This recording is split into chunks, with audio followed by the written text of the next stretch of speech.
Psalm 24 wípé, ti Olúwa ni ilẹ̀ àti ẹ̀kún rẹ̀, ayé àti àwọn tí ó tẹ̀dó sínú rẹ̀.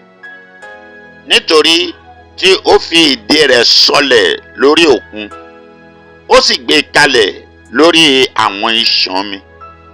Ta ni yóò gun orí òkè Olúwa lọ? Tàbí ta ni yóò dúró ní ibi mímọ́ rẹ̀? Ẹni tí ó ní ọwọ́ mímọ́ àti àyà funfun, ẹni tí kò gbé ọkàn rẹ̀ sókè sí asán, tí kò sì búra ẹ̀tàn.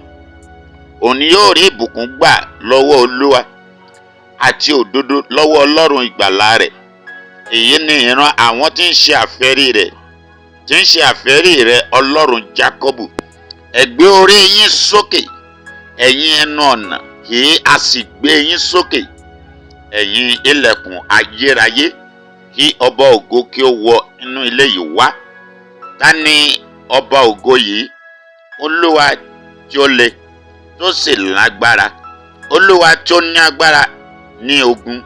Ẹ gbé orí yín sókè, ẹ̀yin ẹnu ọ̀nà, àní kí ẹ gbé wọn sókè, ẹ̀yin ilẹ̀kùn ayérayé, kí ọba ògo kí ó wọ inú ilé yìí wá.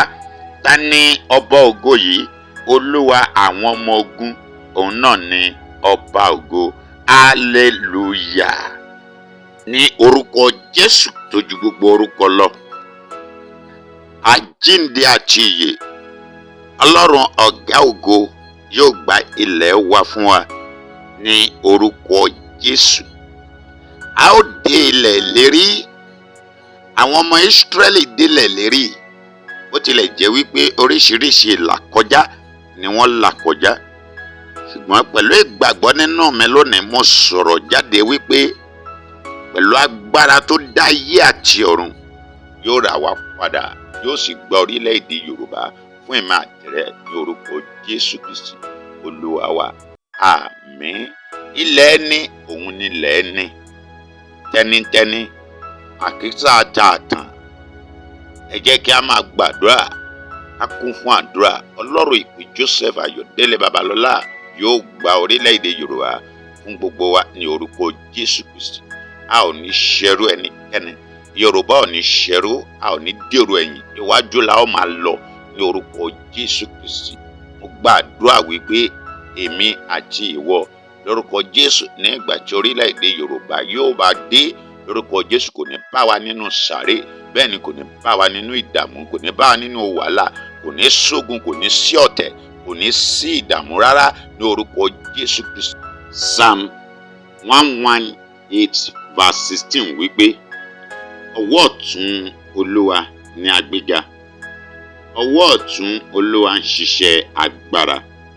Mo gbà ní àdúrà wípé ọwọ́ ọ̀tún Ọlọ́run yóò gba orílẹ̀-èdè Yorùbá fún wa ní orúkọ Jésù. Yorùbá ò ní ṣẹrú, a ò ní dèrò ẹ̀yìn, a ò ní dààmú. Àwọn ọmọ wa yóò máa lékè ṣá ní gbogbo ọjọ́ ayé wọn gbogbo ní orúkọ Jésù Kristi. Gbogbo ogun tó fẹ́ sọ Yorùbá di ẹrú àbí dèrò ẹ̀yìn, ọ̀run bá wọn wí lónìí ní orúkọ Jésù Kristi Olúwa wa. Àmín. Ẹ ṣé púpọ̀. Wow. Please subscribe to our YouTube channel at Olorun 30 TV for music, prayers, messages, movies by Evangelist James Adeniyi, a.k.a. kinikiOlorun. God bless you.